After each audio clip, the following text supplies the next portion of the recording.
नमस्कार, मैं हूं पवन त्यागी। आखिरकार शरद पवार जी ने अपना इस्तीफा वापस ले ही लिया। जैसे कि उम्मीद थी कि सोनिया गांधी हो या राहुल गांधी, हमने देखा है कि पहले वो इस्तीफा देते हैं, फिर सोनिया गांधी अपने इस्तीफे पर वापस चिंतन मनन करती हैं और खुद मान भी जाती हैं। कई राजनीतिक दल इस तरह का ड्रामा करते हैं और उस ड्रामे का कारण केवल एक है कि लोगों को ये दिखाना कि हमारा पद में कोई मोह नहीं है, हम इस पद को कतई नहीं चाहते, हम तो तुम्हारी सेवा के लिए जबरदस्ती इस पोस्ट पर रुके हैं। और फिर पार्टी के लोग इसको खुलकर प्रचार करते हैं। उम्मीद जताई जा रही है, क्योंकि जैसे मीडिया कवरेज मिलता है, शरद पवार का इस्तीफा ब्रेकिंग न्यूज, सोनिया गांधी का इस्तीफा ब्रेकिंग न्यूज बनने के लिए और अपना बहुमत दिखाने के लिए कि देखिए मुझे आज भी कितने लोग चाहते हैं, इस तरह का ये लोग करते हैं। और ऐसा ही शरद पवार ने किया है। पहले उम्मीद जताई जा रही थी कि शरद पवार अपनी बेटी को पार्टी की कमान सौंपेंगे, लेकिन वो इसलिए नहीं हो सकता क्योंकि बेटी सुप्रिया सुले की पकड़ जमीनी कार्यकर्ताओं पे नहीं है। सेलिब्रिटी की तरह है। जैसे राहुल गांधी को खानदान की वजह से विरासत में राजनीति मिली, ऐसे ही सुप्रिया सुले को मिली है। एनसीपी के जो कार्यकर्ता हैं, एनसीपी की जो कार्यप्रणाली है, अधिकारियों से जो बात करना, संगठन में जो बात करना, वो उनको नहीं आता। और इसलिए शरद पवार भी ये जानते हैं कि यदि उन्होंने बेटी को सत्ता सौंपी तो पार्टी के अंदर से बगावत हो सकती है। जो सीनियर लीडर है वो फिर टूट सकते हैं और बेटी नहीं संभाल पाएगी। दूसरा बचा अजीत पवार, भतीजे भी हैं। अब भतीजे हैं, अगर वो उनको कमान दे देते हैं तो ऐसे में उनको ये लग रहा है कि कहीं ना कहीं जो पार्टी के अंदर से ऐसे लोग हैं जो ये नहीं चाहते कि अजीत पवार को कमान ना दी जाए। बेटी भी नहीं चाहेगी ओबियसली कि दी जाए, वो चाहेगी कि मुझे ही मिले, संभाल पाऊं या नहीं संभाल पाऊं वो दूसरी बात है। तब फिर सवाल ये उठ रहा है कि आखिरकार शरद पवार जी ने ये इस तरह का ड्रामा किया क्यों। तो इसके पीछे का जो कारण समझ में आ रहा है वो ये, क्योंकि पिछले काफी दिनों से यदि आप देखेंगे तो आपको दिखाई देगा कि अजीत पवार पहले तो देवेंद्र फडणवीस को मुख्यमंत्री बना ही चुके थे, लेकिन फिर वो नहीं बनाने में कामयाब हुए क्योंकि जो विधायक उनको चाहिए थे वो नहीं गए। अब दूसरी बार आप देखेंगे कि निकटता तो बढ़ रही है और ये खबरें भी आ रही थी कि अजीत पवार कभी भी भाजपा से हाथ मिला सकते हैं, भाजपा के साथ जा सकते हैं। अब ऐसे में ये बात उठ रही थी कि भाजपा के साथ जाएंगे तो क्या एनसीपी भी शिवसेना की तरह टूट जाएगी। ये सवाल उठ रहा था, कितने लोग जाएंगे, कितने छोड़कर जा सकते हैं, ये आंकलन लगने लगे थे।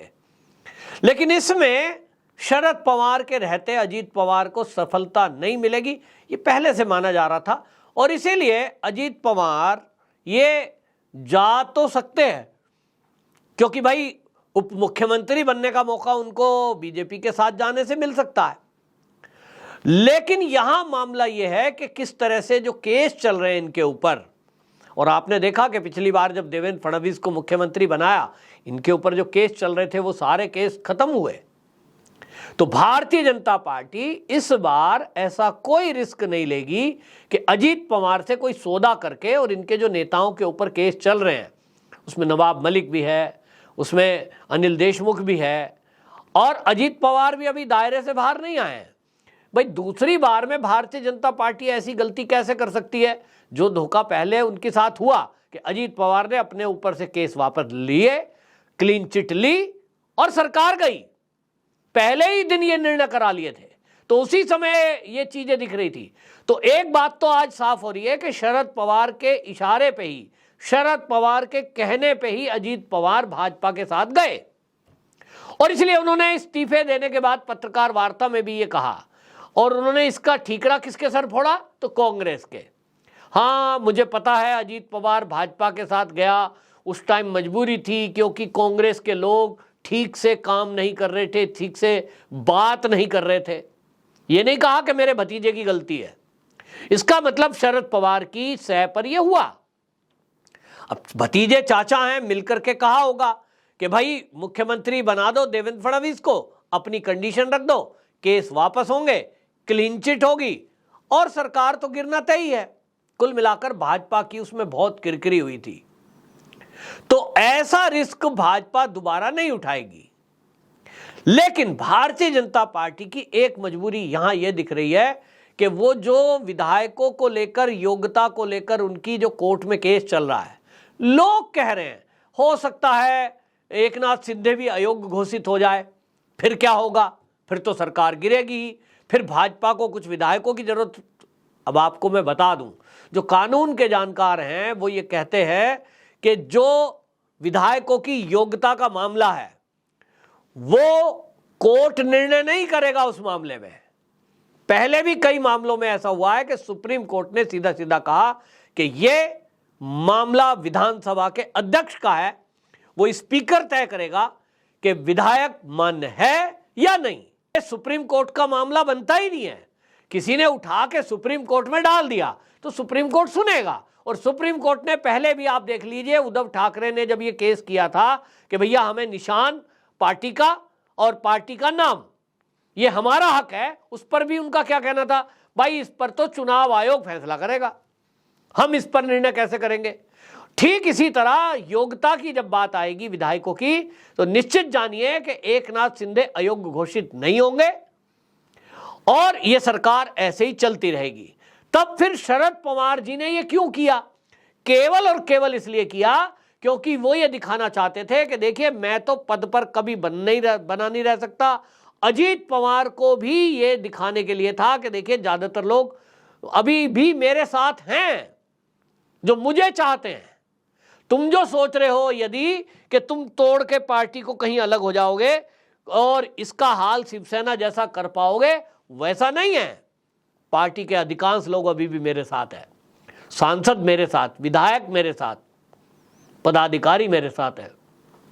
तो उन्होंने एक तो अजीत पवार को यह दिखाया है और अजीत पवार के साथ साथ ये उन्होंने पावर दिखाते हुए ये भी दिखा दिया कि देखिए मैंने तत्काल इस्तीफा दे दिया, जनता ने मुझे, जब मेरी पार्टी के पदाधिकारी है उन्होंने कहा तो उनका सम्मान करते हुए मैंने वापस लिया है।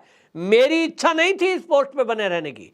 और वो कहीं ना कहीं उद्धव ठाकरे को भी पिछले दिनों जब मीडिया से बात कर रहे थे तो ये आईना दिखा रहे थे कि उनको पार्टी कैसे चलानी है वो संभाल नहीं पाए और बिना फाइट करे ही उन्होंने हार मान ली।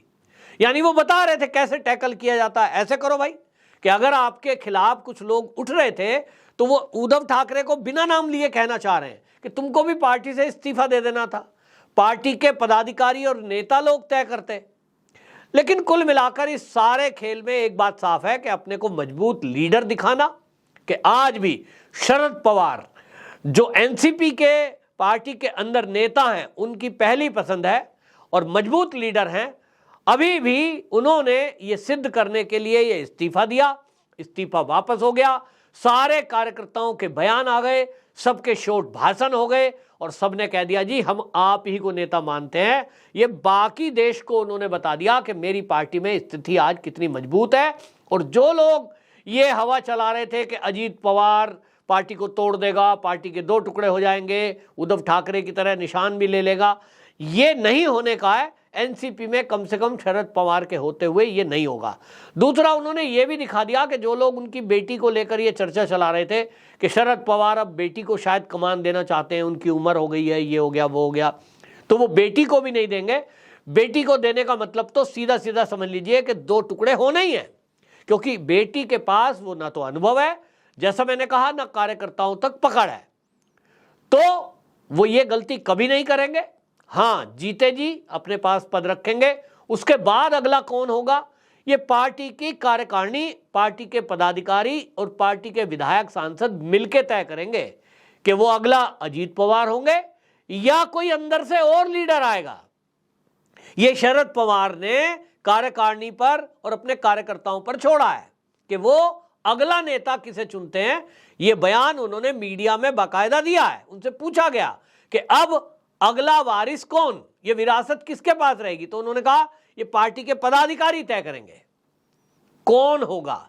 मतलब ये समझ लीजिए कि जब तक शरद पवार जीवित हैं वो ही मुखिया रहेंगे। इस टर्नओवर से, यू टर्न से ये लगता है। और आगे तय करेगी कार्यकारिणी। अजीत पवार को यह दिखा दिया है कि मेरे ही साथ सब लोग हैं, तो तुम जरा भी कोशिश मत करना, तुम्हारे साथ कोई नहीं जाने वाला है। यदि तुम ये उम्मीद सोच रहे हो कि भाजपा के साथ चले जाओगे और आप जो है कुछ विधायकों को ले जाओगे, कुल मिलाकर ये इशारा कर दिया। और जैसा मैंने कहा कि कच्ची गोली इस बार भाजपा भी नहीं खेलेगी, क्योंकि पहले एक बार दूध से जल चुकी है तो छाछ भी फूंक कर पिएगी। ये भारतीय जनता पार्टी के लिए है। भारतीय जनता पार्टी की भी कोई मजबूरी अभी नहीं दिख रही है। हालांकि अभी तक के जो सर्वे हैं 2024 को लेकर, वो पूरे महाराष्ट्र के सर्वे ये बता रहे हैं कि भारतीय जनता पार्टी एकनाथ शिंदे के साथ मिलकर के बड़ा कमाल नहीं कर पाएगी, ज्यादा सीट नहीं ले पाएगी। उसको कहीं ना कहीं जरूरत किसी सहयोगी की है। वो सहयोगी उद्धव ठाकरे होंगे या तो अजीत पवार होंगे, ये समय बताएगा।